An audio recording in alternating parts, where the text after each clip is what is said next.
नमन। महाराज जी, धर्म, अर्थ, काम और मोक्ष में संतुलन कैसे बनाए रखें?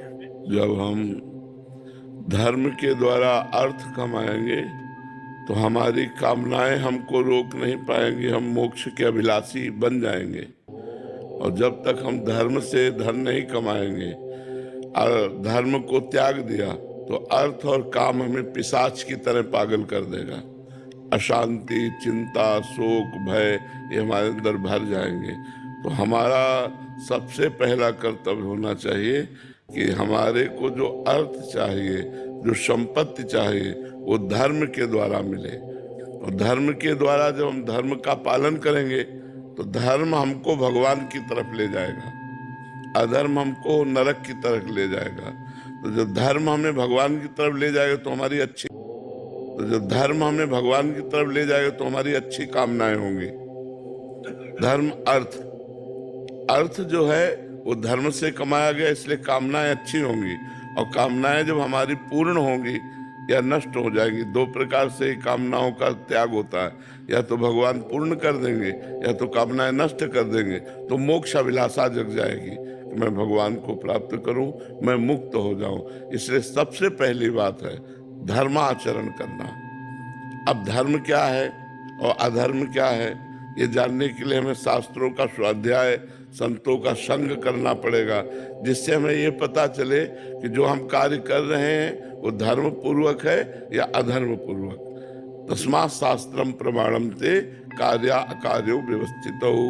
कार्य करना है कि ये अकार्य है, इसका विधान शास्त्र करता है। तो हमें श्रीमद् भागवत का, श्रीमद् भगवत गीता जी का, वेदों का जितना हमारी पहुंच है स्वाध्याय करना चाहिए। तो हमें पता चल जाएगा ये करना चाहिए और ये नहीं करना चाहिए।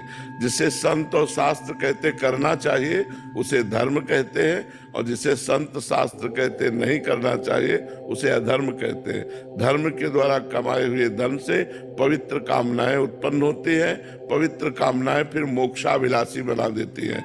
इसीलिए धर्म, अर्थ, काम, मोक्ष ये 4 पुरुषार्थ लिखे हुए हैं। महाराज जी, इन्हीं का प्रश्न है कि सनातन धर्म का वास्तविक अर्थ क्या है? महाराज जी, ब्रह्म, सनातन ब्रह्म है, सनातन राम है, सनातन कृष्ण है, सनातन संपूर्ण जगत है। ये वायु सनातन है, ये सूर्य सनातन है, ये चंद्र सनातन है, ये भूमि सनातन है। चराचर जगत उसी सनातन से प्रकट हुआ है। सनातन ब्रह्म है तो सनातन से ही प्रकट हुआ है। जैसे ब्रह्म अनंत है ऐसे सनातन अनंत है। सनातन किसी व्यक्ति के धर्म का नाम नहीं है, सनातन पर ब्रह्म परमात्मा है।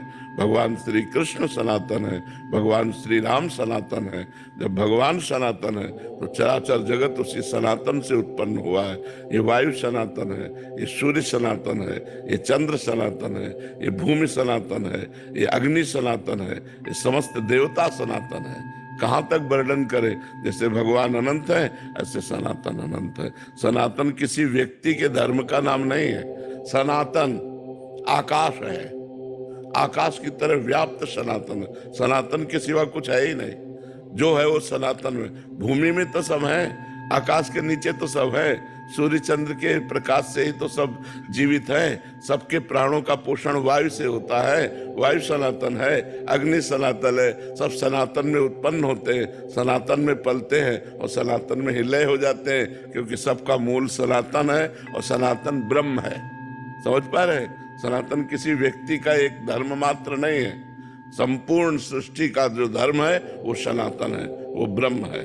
जैसे आकाश सनातन तो फैला हुआ है, चाहे जहां चले जाओ, ऐसे चाहे जहां चले जाओ वो सनातन तत्व ब्रह्म विराजमान है, तो सनातन ही है।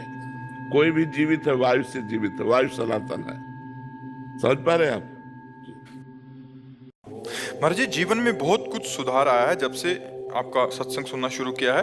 महाराज जी, पारिवारिक रिश्तों में बहुत ज्यादा आसक्ति है, उस आसक्ति को श्री जी की तरफ कैसे मोड़े? मोह में बुरी तरह फंसी हुई हूँ, बहुत गलानी भी होती है। हाँ, भगवान की माया का यही प्रबल प्रभाव है कि जीव शरीर और शरीर के संबंधी भोग और शरीर संबंधी रिश्ते नाते इसी में पूरा जीवन व्यतीत कर देता है। या तो शरीर संबंधी भोगों में या शरीर संबंधी रिश्ते नातों में, लेकिन आत्म संबंधी जो हमारे परम प्राण प्यारे भगवान हैं, उनसे हमारा लगाव नहीं हो पाता। वो लगाव तभी होगा जब हम नाम जप करेंगे।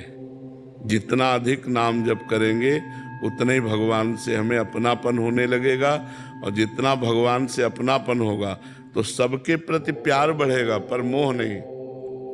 प्यार सबके प्रति बढ़ेगा, क्योंकि हृदय द्रवित होता है तो सबको सुख देने की भावना होती है, पर मोह नहीं होगा। ना अपने शरीर से मोह, ना दूसरे शरीरों से मोह। ये जब तक विवेक नहीं होए, विवेक मोह ब्रह्म भागा। विवेक होता है तब मोह का नाश होता है, और विवेक होता है सत्संग से, भगवान के भजन से।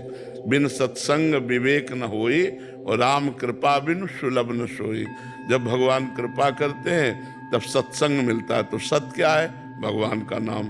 भगवान का नाम सत्य नारायण सत है। तो जब हम राम राम, राधा राधा, कृष्ण कृष्ण, नारायण नारायण जपते हैं तो ये हर समय सत्संग हो रहा है। हमारे अंदर सुंदर बुद्धि में विवेक उत्पन्न होता है, और विवेक मोह का नाश कर देता है। होए विवेक मोह ब्रह्म भागा, और मोह गए बिन राम पद होए न दृढ़ अनुराग। जब तक मोह का नाश नहीं होता तब तक दृढ़ अनुराग भगवान के चरणों में नहीं होता। तो सत्संग सुनो और नाम जप करो, फिर देखो मोह नष्ट हो जाएगा। सत्संग सुनो, नाम जप।